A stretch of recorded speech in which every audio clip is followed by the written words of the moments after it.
Be curious, be stable, be sane.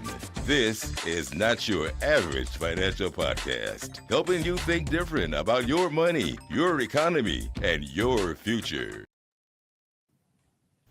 All right. What do you think as an intro?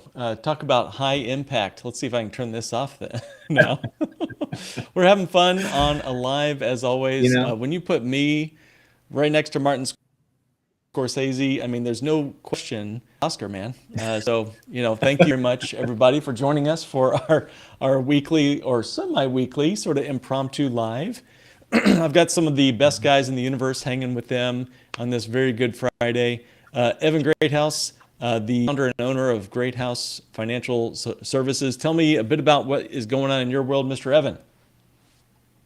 Yeah, man, it's been really great lately. I got to go out to Cincinnati and hang out with some Lafayette Life people and learn more about this unique opportunity that's coming up for a lot of people to kind of shift things around a little bit. There's a big transfer of wealth that's happening from men to women in the coming decades, but it's not all we're talking about today. It's fun stuff, and maybe that's another topic for another day. So, but you'll have to have Amanda for that one. Yeah, having lots of good stuff going on though lately, and looking forward to a new day. It's a beautiful spring day today. So cool. And Mr. Brandon Neely, part of Wealth Wisdom Financial Partners. Tell us a bit about what's going on in your world, Mr. Yeah, so we are, in the middle of all kinds of other things. So we were not in Cincinnati when everybody was in Cincinnati because we were in Philly doing a Find Your Flow quiz there.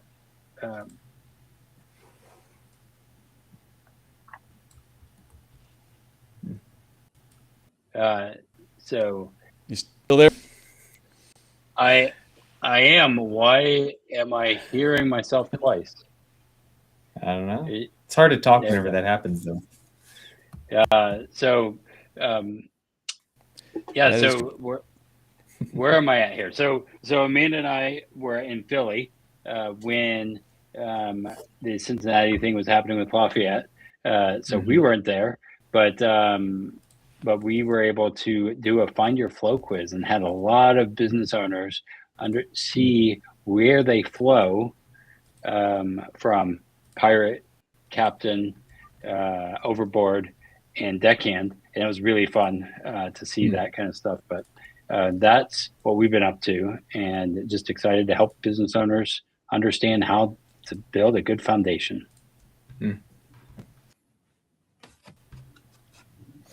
Love it.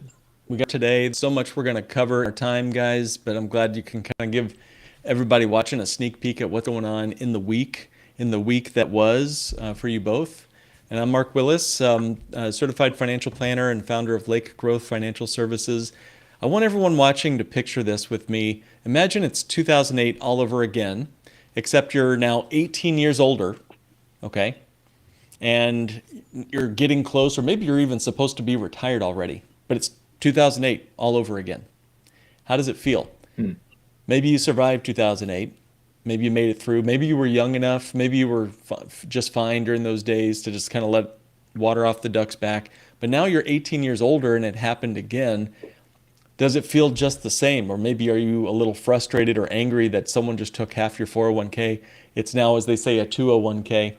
The NASDAQ corrected. I always think it's funny when they say corrected, but the NASDAQ actually did correct this week.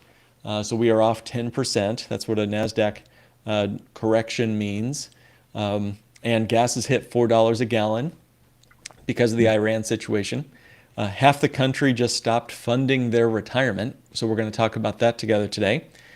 But what if your money, guys watching, listening, participating today, as you put in the comments, what if your money didn't have to ride all these roller coasters that we're seeing in the evening news? That's what we're going to talk about together today. Some of our intelligence that we're gathering from the news. I think we need to read from it a bank on yourself perspective. So I'm excited to cover that. I'm also hoping we jump into, if we have time for it, Uh, a little bit of a debrief from an episode that we just dropped today on our show that really talks about how the combo rider could be your secret weapon, but only if you use it. In fact, it could actually be used against you if you don't use it. So we're going to talk about just how important that Paid Up Editions combo rider is. And I know you guys have a lot of experience using that combo rider, both yourself personally and also with clients. So I really want to make sure we cover that together today. And of course, most importantly, this is live. So any questions you have, guys and gals listening, put comments. Make sure we know what you're thinking about, what you're concerned about, and we'll make it covered with our time together today. So I want to start first with the first article, you might say. This is CNN.com. NASDAQ enters correction. Again, I just love that the language being used there is just hilarious to me. Correction. What was wrong with it before? It was too NASDAQ good. enters correction, jolts to be markets. Yeah. Too good to be true. So NASDAQ war jolts and S&P 500 on 7.3% highs. So I want to talk to you guys about this. What was, I guess, the NASDAQ? It was officially now entering correction territory. It fell 10.7% from its all-time high. S&P 500 off 7.3% below its January peak. The Dow Jones has also posted its longest weekly losing streak since 2022. Now, just for anybody, Brandon or Evan, feel free to chime in. What do you remember about what the market was doing in 2022? What was going on in the markets and the stock and bond markets in 2022? This is my pop quiz. In history 2022, what was going on? Yes. Was it a great as year far for as stocks in 2022? No, I don't think it was. I think things were correcting again at that point, if I'm not mistaken. You're exactly right. Yeah. Yeah, we had kind of an odd thing that happened in 2020 where things seemingly should have been correcting again, but they were stimulated by stimulus checks and stuff. The economy was, at least. And so it was kind of propped up. But yes, eventually the stimulus to an abrupt halt, and things finally settled or corrected, if you will, to where they should have been, maybe. Or I don't know if should's the right word or not, but yeah, where they ended up being. I think there was some banking crises that happened again that year. If I remember, there was just a lot of reality that was hitting from COVID. People had all their stimulus money and they spent it, and so there was no. Maybe there's less money. I'm not sure, but all I know is a lot of people lost a lot of money that they thought they had that they don't. And then we go back at 2023. We forgot that there was this little blip, and now we're trying to recover from that drop in 2022. It's kind of like a mini recession, right? For a minute. Mm-hmm. But it was so small that it people weren't feeling it for a long period of time, like 2008.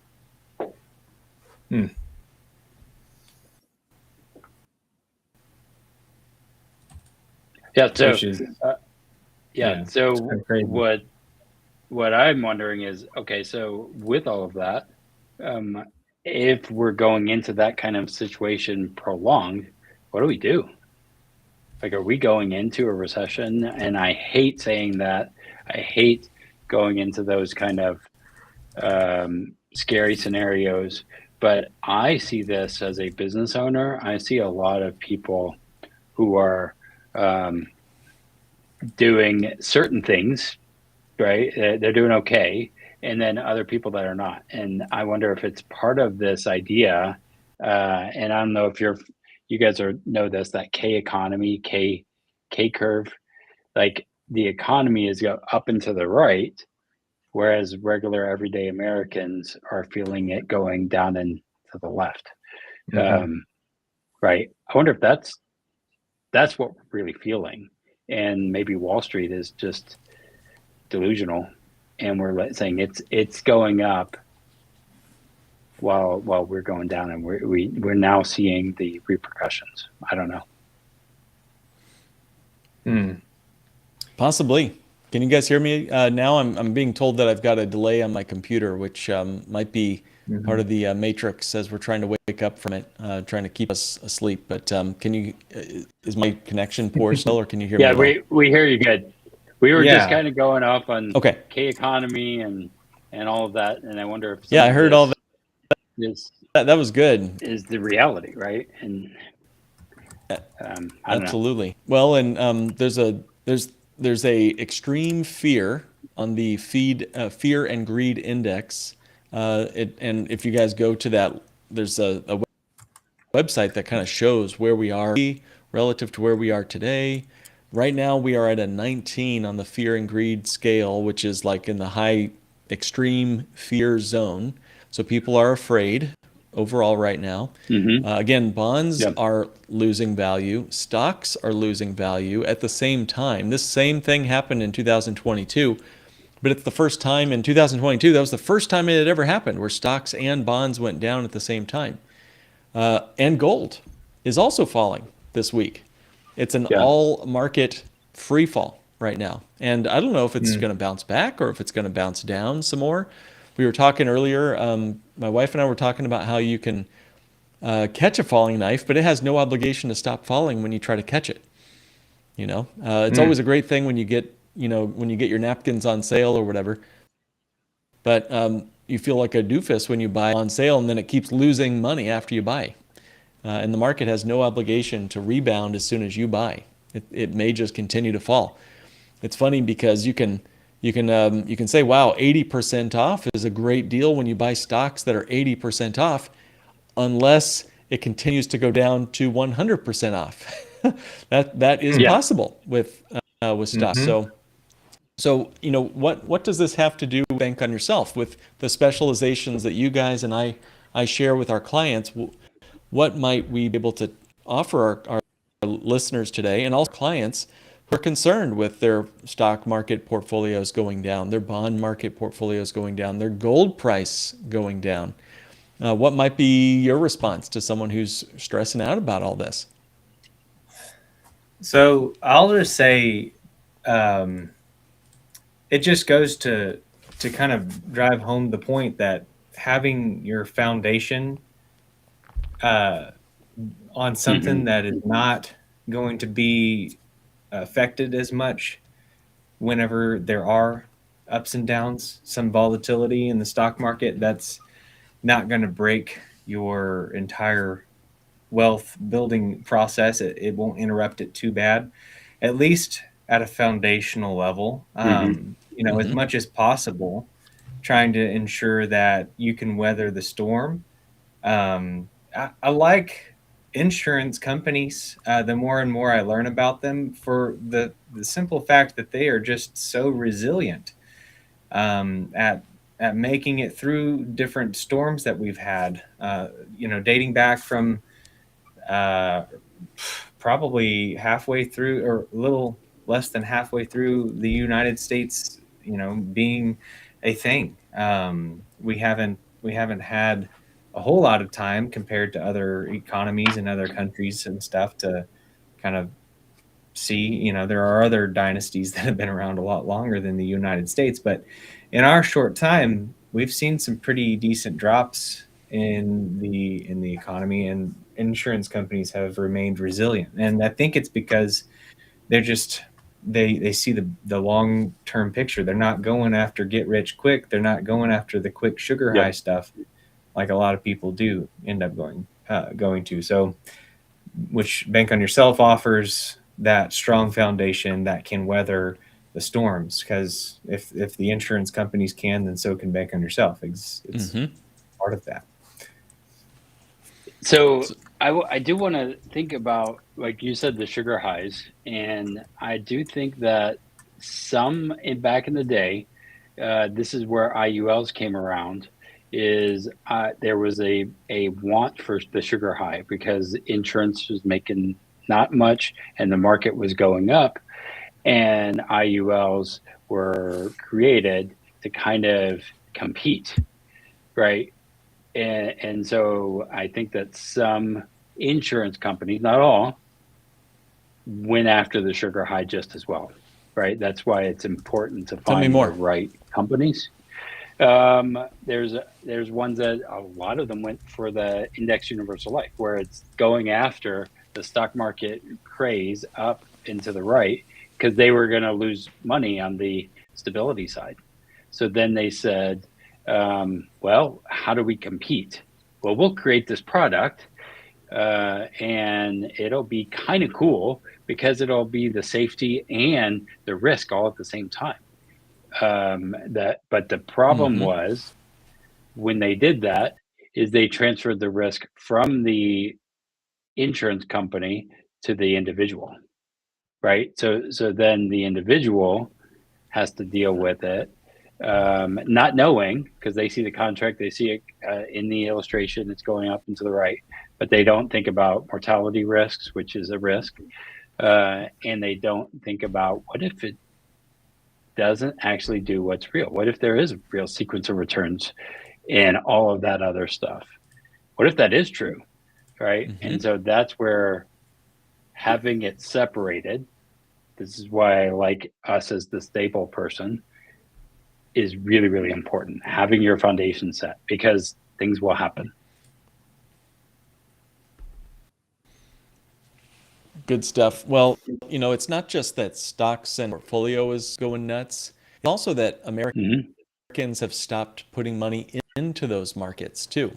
So according to an Allianz study, I'm going to pull this up on the screen here. According to an Allianz study, it's now that Americans overall, there's a majority now that have just overall stopped saving for retirement.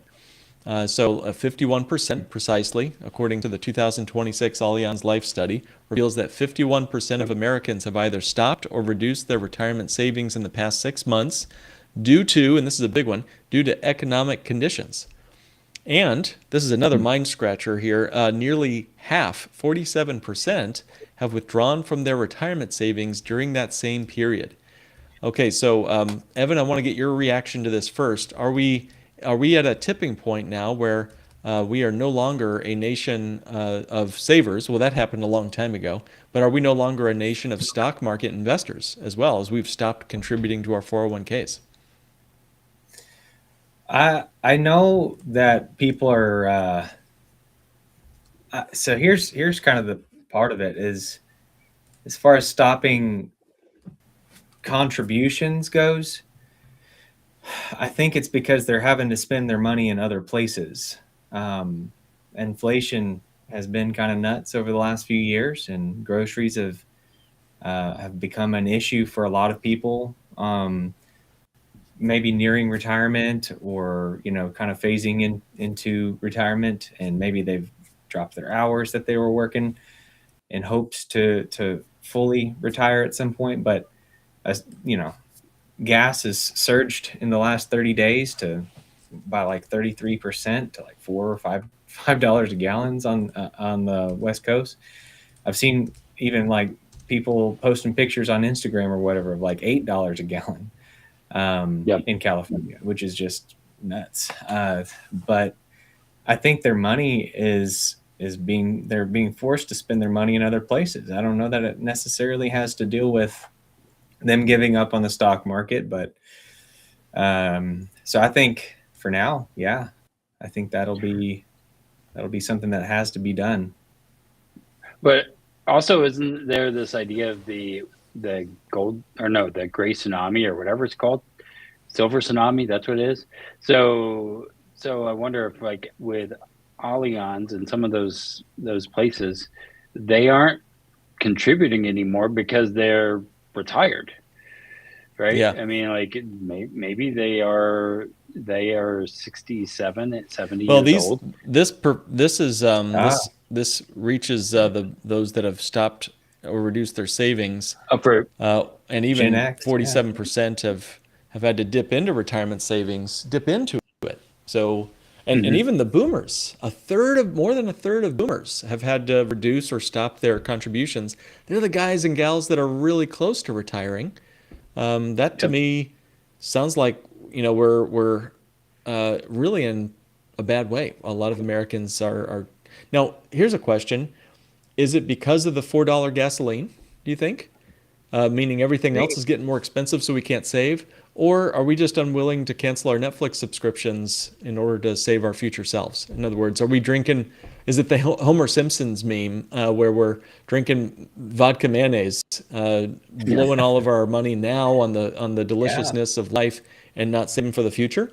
Or is it outside impact things like $4 and $8 gasoline that's causing us to dip into our retirement? What do you guys think? Well, you're talking about a perfect storm. You've got, like you said, a bunch of boomers that are going to be retiring and pulling their money out of the stock market so that they can live on that. And then you've got the costs of living going up. And then you've got the fact that we've been in a bull, run for a good long while, with, smaller corrections here and there. But nothing that has caused enough pain, at least, for people to have to change their lifestyle. And a lot of people have gotten really comfortable with the lifestyle they have. I would venture to say that that's probably a good contributing factor. Yeah. Yeah. I think it's all of them. And this idea of, well, I have Netflix, I have Disney Plus, I have this, and it's like death by 1,000 paper cuts. Right. And then we're starting to have a huge mistrust of big companies. Right. And so we're like, wait, they're going to do this. I don't trust that. I'm going to stop altogether, which may hurt them in the end. Also thinking about from a business owner perspective, well, rising healthcare costs, right? Or running a business, right? We can't contribute as much if we're a company, because we're trying to take care of all the other things. So maybe the matches aren't the same. I don't know. I'm just theory, right? But then if your company isn't matching you as much, or it's smaller or whatever, maybe that's leading into it, right? And so I think about, again, as a business owner and an employer, what do we do different? How do we change that? Because we still want to employ people. We still want to have a stable economy.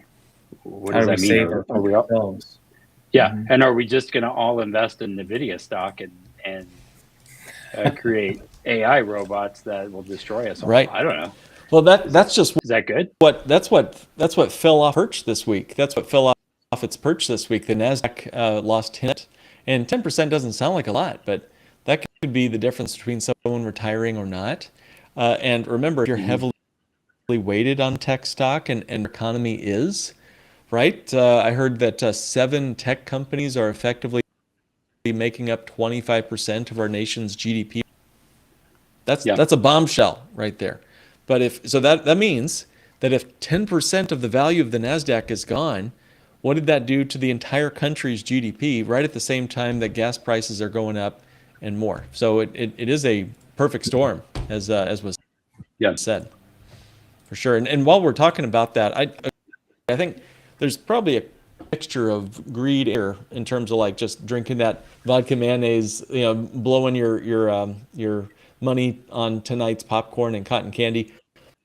But I think there's more than that. I think there's a lot more fear going on. It appears the feargreedmeter.com, a great little website to give you a sense of the public's feelings on things. And this shows the volatility of the markets, and also live human sentiment, anecdotal evidence, and statistical evidence. This seems to say that we are in a more extreme fear on the stock market anyway. And you can kind of look back over the last few days. We've been extremely fearful since mid-March. What's going on? Why do you think that is, guys? Everything. Is it the war? Is it something else? What do you guys think? I mean, I think there's everything. It's the war. It's like, with I don't want to go political, but when Melania brings up a AI robot saying, "Oh, this is going to be your next teachers," right? That scares teachers, right? And all of it coming together, and we're built on, well, in order to be healthy, we got to invest in big companies, and then big companies are Mm-hmm. laying off staff, right? And saying, well, we don't need you anymore. Let's send them an email at 6 in the morning.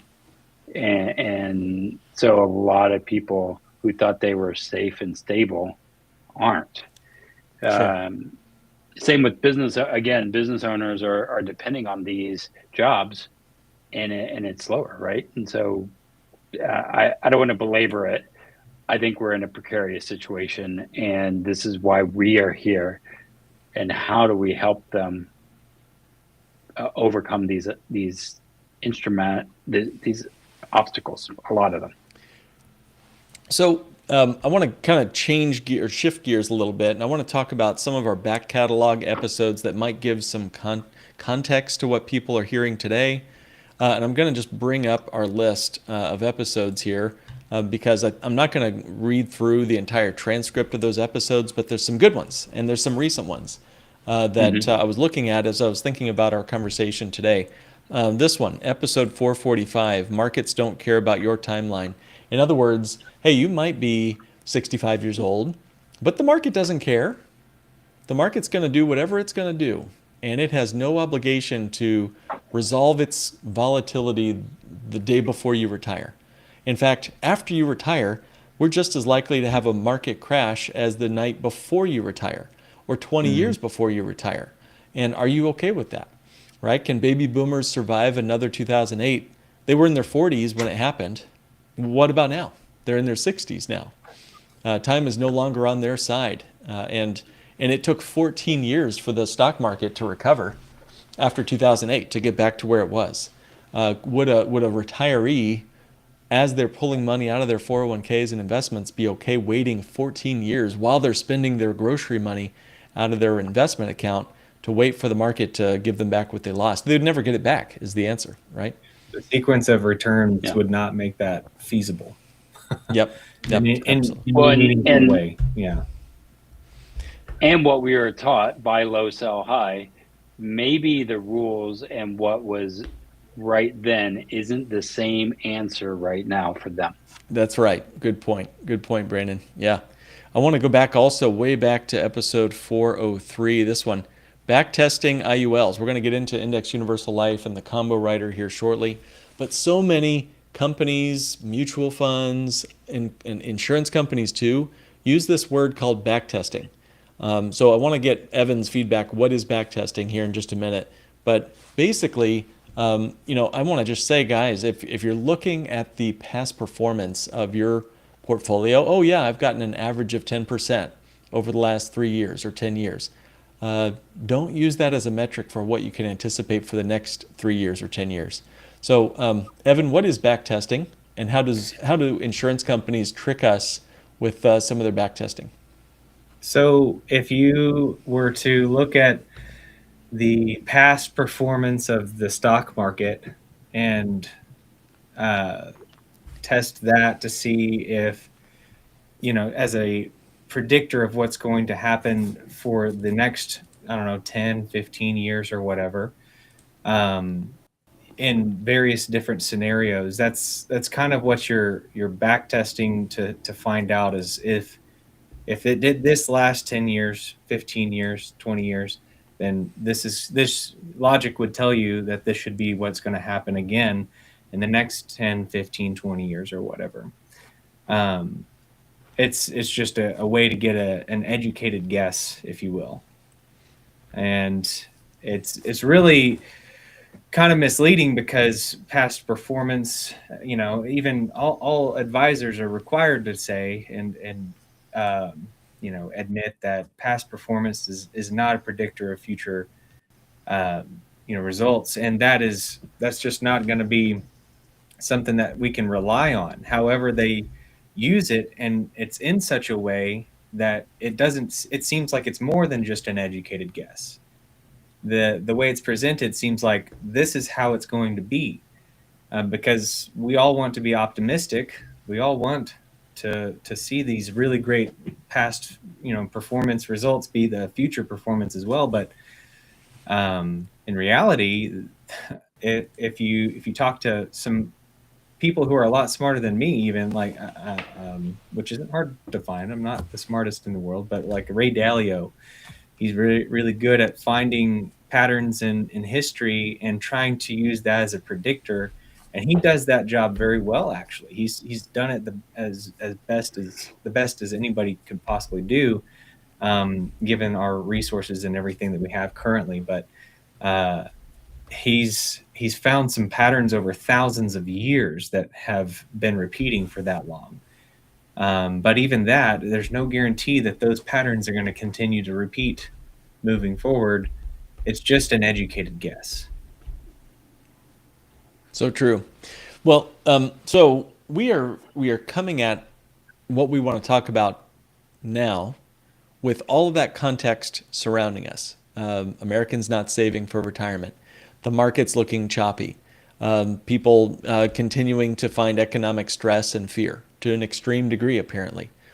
What does the combo rider have to do with any of that? And I want to specifically ask somebody here. I'll toss it to Brandon first, then we'll pass it around like a plate of brownies, I guess. But tell us, what is this crazy good combo rider that Marty Smith, our mutual friend at Security Mutual, likes to say? And more broadly, what is a paid up additions rider? And more broadly, what the heck is Bank on Yourself? Brandon, why don't you start there and just drill us all the way down to combo rider? Yeah. So first off, what we do with the Bank on Yourself is having high cash value life insurance that has been paying dividends for over 100 years or over more. And they are accessible cash value, right? And so that's in essence what we specialize in, the stability, the foundation piece, right? Mm-hmm. So what I like about a combo rider, a little different than what Nelson Nash says, or funding the PUA for long periods of time. I specifically make a combo rider for real estate investors and business owners, typically people that have lots of money coming in, but they don't know what tomorrow is going to hold, right? Being a business owner in this kind of environment is terrifying, right? Because we don't know. Like I can only share my experience, but we don't know what's going to happen tomorrow. But we still need to prepare for our future and prepare for our even our staff, right? And so the combo rider is a policy that is almost like a rent-to-own model. It's like a idea where you can buy the house and slowly convert the land into the high rises over time, or you can do it faster if business is great, right? And so that's what I like about the combo rider. How it's different than IUL is people are like, wait, it's a convertible term policy. Well, the difference is I can convert the term over to whole life, and I never have to pay for that term expense ever again. Whereas with IULs, that term never goes away, right? So as I build this with our clients, I stress this, is I want to make sure that I'm somehow going to convert it either over 7 years, 6 to 7 years, as I build the ceiling, or over 20 years, depending on age. Mm-hmm. There you go. Evan, what would you add to what Brandon said there? And again, talk to someone who's never heard of whole life insurance, this wonderfully modernized form of whole life insurance, or what is a paid up additions rider attached to that whole life policy? What's the combo rider, and why should we care? Well, I hear you say this a lot, Mark. Call it a sponge, call it, macaroni and cheese or whatever. At the end of the day, whatever it is, it's this, like the concept of just throwing out the jargon, throwing out PUAs and everything. It is a savings account, essentially, that you can store your wealth where you can access it when you need it for life's needs, like, I don't know, a dip in a correction in the market, or for buying your kid some braces, or a down payment on a house, anything you need along the way. But whenever you spend money on those types of things, what happens to the money? You give it away to the other people that you're buying the car from, and then they get to make profit from those dollars, no longer yours. Now, this is different. This is a vehicle. What we're talking about, the Combo Rider Bank on Yourself strategy, is a financial vehicle that uses life insurance as a place to store wealth. The fancy names, paid up additions rider, combo rider, all of these different things, at the end of the day, all you need to know is that they are tools that create this vehicle, that make it sleek and efficient, and that allow you to have access to your money without interrupting the growth within There you go. the policy. Love it. So yeah, another That sheds I like to think of when we think about Roths, people know Roths or 401ks. This is kind of a rich man's Roth. As I build our policies, kind of think, hey, you want to put in up to the max on your Roth account, right? That's for future use income for retirement, right? So then we kind of build that, but then we have windfalls or things like that. And so that's kind of the way I think through this. Is it's like a rich man's Roth. I'm able to put more in, pay my taxes now, and access it to use it for real estate or use it for business, and without penalties, without paying taxes, not waiting until I'm 60, and I can use that cash flow to be the bank for somebody else or for myself, right? So I can, again, I'm borrowing from the insurance company, but I can take money out at a low interest loan and loan it to somebody else at 12% and make money like that. We've done that before. Notes, right? So it's a business model. It's just a business model that I know 100% will be profitable. Okay. So we have someone who's given us a comment that would be relevant to this topic. So I'm going to bring it up here. And Giselle San Jose, 2618 says, I have a boy policy, Bank on Yourself policy. Why is it so expensive to convert the term? Okay, I'll take a stab at this. And I'll kind of also get into what is the combo rider again, too, because we've all kind of stabbed at it. I want to kind of keep poking at it together. And then I want to talk about why the combo rider is the coup de grace. It's the final destroyer of the IUL. It's the IUL killer. The combo rider is. So if you've been told to get into indexed universal life, stop. First of all studies show, including the Gottlieb study, that 88% of indexed universal life policies will lapse without a death benefit being paid. So that's yours. That you're going to be part of that 88%. But also, there's a better way. So once again, there's a whole life contract, which whole life insurance is just a place to store wealth and also prepare for your eventual passing in a guaranteed way. It's going to last your whole life, forgive the pun. But overfunding your whole life policy can only be done with something called a paid up additions rider. And Brandon, I love your analogy of using the house. So I like to talk about this. Let's say you bought a small little house, maybe it's 1,500 square feet, but you have all this extra land, like you were saying, Brandon, where you can add more house.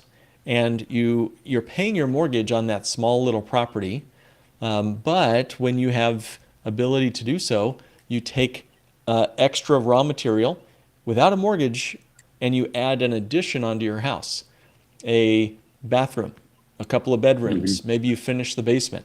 Maybe one year you aren't doing great financially and you don't do anything. You have the flexibility to add additions that are paid up on your house. And what would that do to the equity in your house? As soon as you added a $50,000 add-on to your house, Like my dad and I, we built a big addition onto our house together with our own hands. We only had a little bit of help in laying the foundation, but we did most everything else ourselves. It was so cool. It added instant equity to our house. The square footage got bigger and our equity got bigger. My dad's equity got bigger in the house. The same is true with your whole life policy. When you have a addition, a paid up addition, you're adding more equity and more death benefit to your contract. And so the catch though, because those things are so cool, paid up additions are so good, every insurance company will limit how much you can do. Yep. All of them will, because they know it's so good. It's sort of like, I limit my kids on how much candy they can eat because it tastes so good, and it's refined sugar because it's instant equity. As compared to the whole life contract, which is more like whole grains. So, I want to give them that flexibility. I want to give them that candy, but I limit it. So Brandon, go for it. What would you add to that? Oh, I was just going to say, how much candy are you giving your newborn? Hundreds of thousands of dollars a year in candy, man. Wow. Just kidding. That's why, we also have hundreds of thousands of dollars in dental bills and diabetes medic. No, I'm just kidding. None of that is right. But anyway, so now let's talk about the limits of the combo rider, and then let's compare that to IUL. So again, for the family that cannot save right now because the market's giving them $4 gasoline or $8 gasoline if you're in California, you cannot always pack money into your whole life policy because just life is giving you curveballs. I get it. Evan, I'll pass it to you.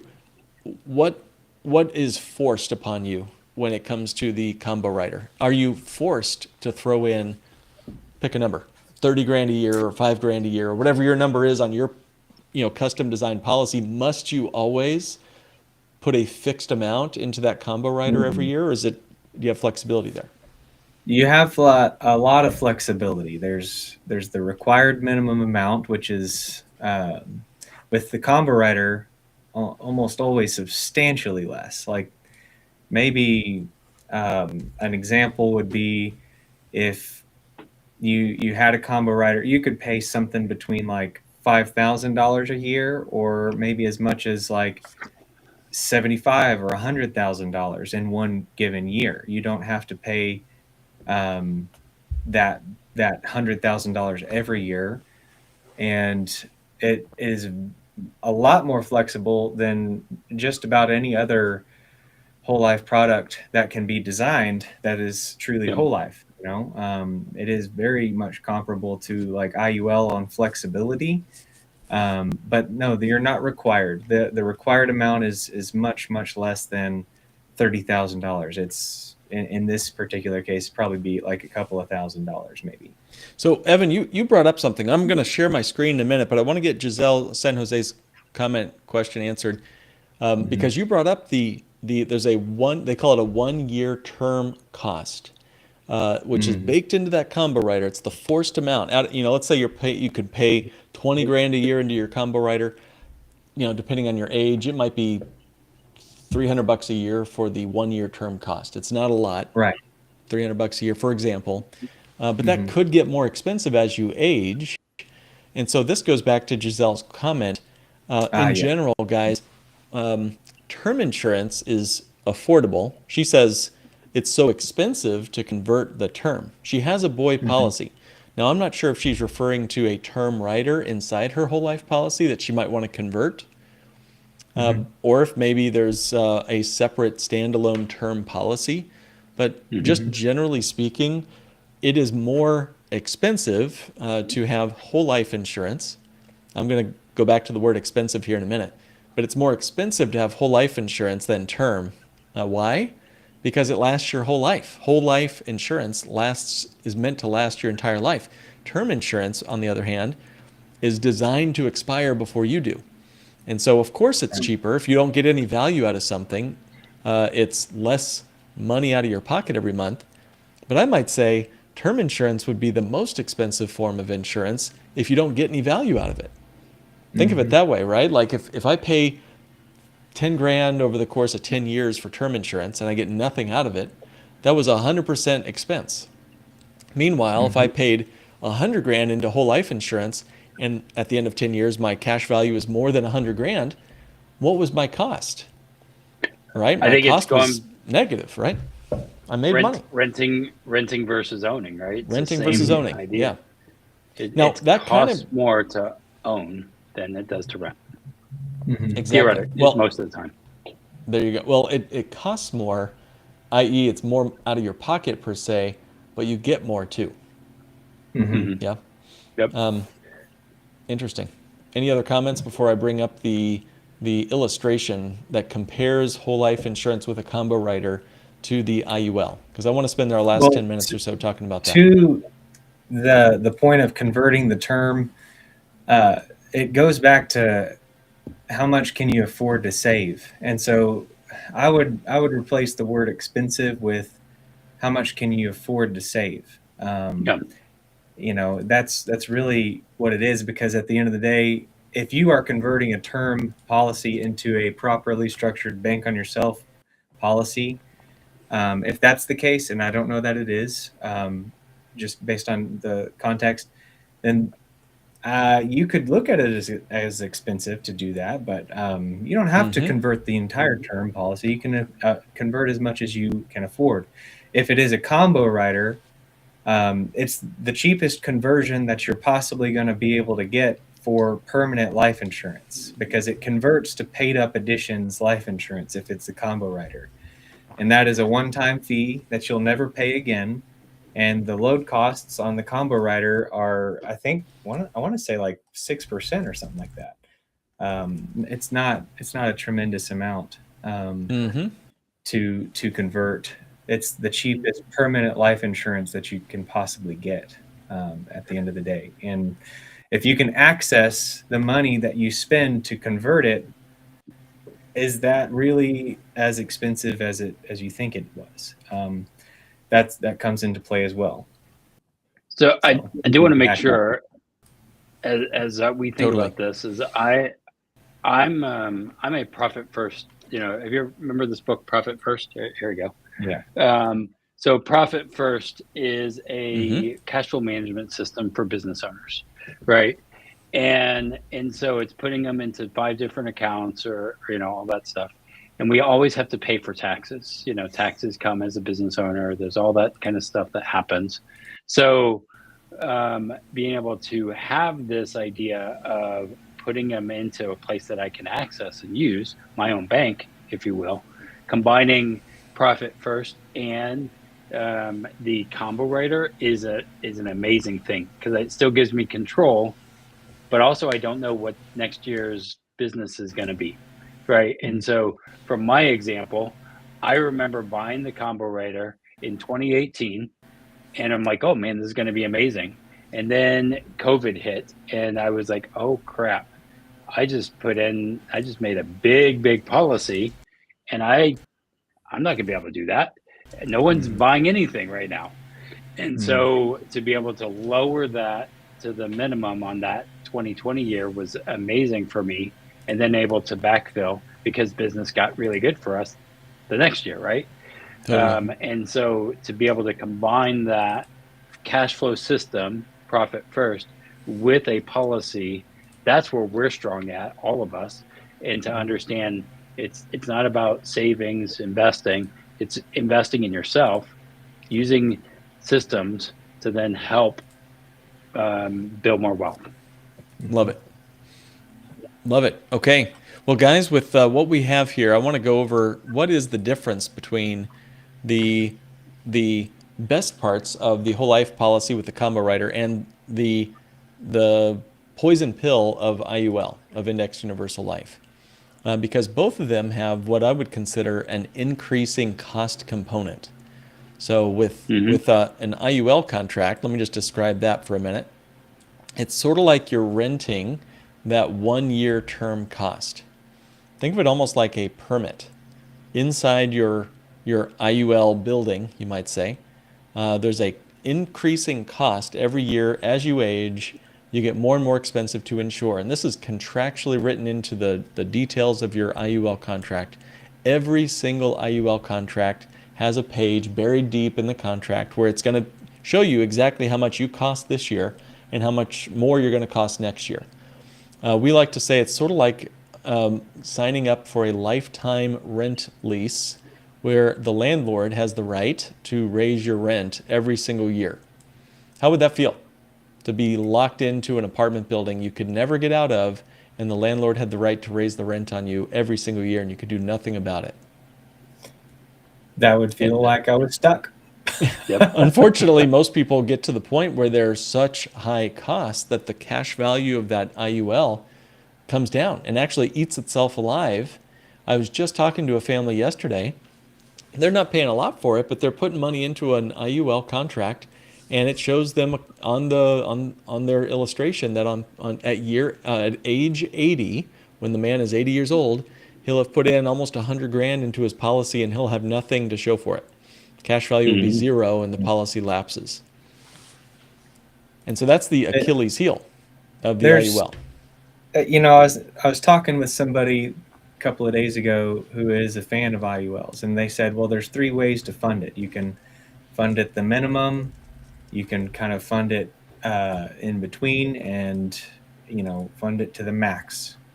And the only way I've ever seen an IUL not be at risk of lapsing by the time that they're in their 80s, or even earlier, maybe a little later, is whenever people fund it as much as possible every single month, every year, for as long as possible, which not everybody can or wants to do that. And so right, those are some things to consider. If you can't do that, or if you don't know that you can for certain, then you should probably take a beat and think about it with us. Yep. Well, and how much cash value is in that policy, even in the first 3 to 5 years in an IUL? Who knows? It looks good on the illustration. Right. Depends on how the market's doing. If the market's doing really, really well, you might have more, but if it doesn't keep up with the pace of everything, then it's not going to have a tremendous amount. Right.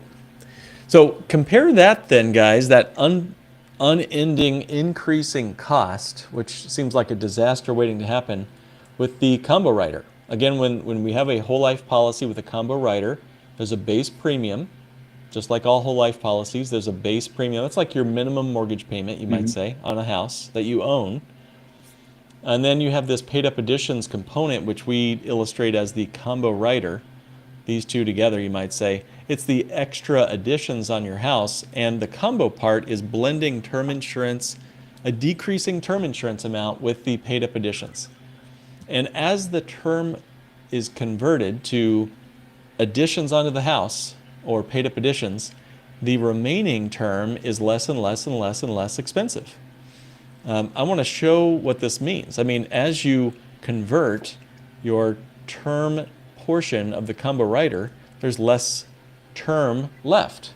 And that means you, as you age, are not having a more expensive component here. Yes, there's a 1-year term cost of the combo rider, but I want to walk you through what this looks like with an actual plan. And again, everybody's numbers are going to be a little different here. But here's a 37-year-old who's throwing in a very large chunk of cash, $275,000 in the first year. And there's that term component of his combo rider. See it up there? And his paid up additions is kind of small, relatively speaking, for a total death benefit of $8 million. So $8 million bucks includes $1 million of PUA and $4 million of term. Let me even say this real quick too. On top of that is just paying $275,000 to have $8.1 million of tax-free death benefit going to your beneficiary should, on the off chance something terrible happen and you get to graduate early or something. Is that on at its face value? Is that the worst possible thing to ever spend your money? No. Not a bad deal. That's it. I'm just going to throw that out there. And Evan, that's a great point. So as you can see, as this guy throws, if he throws a little bit into his policy, only 39 grand, he doesn't really convert any of his term insurance. It really stays about the same. But in good years, he throws big chunks in. Notice the term comes down. It's getting smaller. The PUAs are getting bigger. This means the remaining term death benefit is getting more affordable as he ages. And Yeah. at any point, he can throw the rest of his term out, unlike the IUL where he's forced to keep it for life. This gives him the chance, like we have so many retirees doing this year, to throw nothing into his policy if he's in a bad way, reduce the retirement savings, as we read in several different, the Allianz Life study, and then get back to it. Kick off another 331,000 goes in the following year, and it continues to look just incredible. We've got $2 million in cash value. He's only 47 years old, $8 million, and then growing to $9 million death benefit. And all of his term is gone by the time he's 45. How expensive would it be to have zero term insurance for the rest of your life at that point? That's phenomenal. So, guys, feedback, comments as we look at this? That increases as you get older. You know, the term with the combo rider is annual renewable term. And so it increases annually and in cost. And while it's for a 37-year-old, the increase is not a whole lot. If he just held on to $2.4 million of annually renewing term insurance, then by the time he is in his 60s and 70s and 80s, yeah, that would be an expensive term policy to have and keep holding on to without converting it. So, well, and there's a they with the combo rider, if he didn't do that, that they can turn off the term. You can just totally drop the term, but you're giving up the opportunity to come back and overfund it later. So it is a strategic move that you have to make. But I just want to make sure with IUL, you can't do that. You got to keep paying that. With this, you can, and you have the option. So when's the best time to plant a tree? 30 years ago, right? And Nelson says, think long range. Right. And so when a 70-year-old comes and says, I want a combo rider, I'm like, well, maybe we'll see. But that's why the financial analysis is so important to be able to figure out what size vehicle do we need. Are we doing a small one, little, big, all that stuff. And in case things happen, what's the ramp to make sure we're off the ramp? And that's important as a business owner that I like to think through. They all think it's going to go up and to the right. Business is going to be perfect, but we have to be able to think through worst case scenarios and best case. Look at the guarantees is again. Totally. That's good stuff, guys. Well, I'm just putting our links up on the page here. That's livecounterflow.com for Brandon Neely. I'll put that up again, livecounterflow.com, where you can reach out to Brandon and discuss this further with him. Evan Greathouse, greathousefs.com, to reach out and have a conversation with Evan. You can reach out to him there, or you can go to nyafinancialpodcast.com and learn more about what we're up to and keep up to date on all of our other lives and episodes we're doing. Guys, this has been awesome. Thank you to you two for coming on. Thank you for everyone for watching, and be sure to leave a comment and like so we can be there for you next time when we go live again and let you know what's happening. Maybe next time it's the Dow Jones, maybe it's the NASDAQ, who knows? Maybe we'll be swapping bottles of water next time we talk and ammunition or whatever. You guys have a great Easter. Hopefully not, yeah. You guys have a wonderful rest of your weekend, great Easter, and we will catch you on the next one. Thank you so much. All right. Thanks.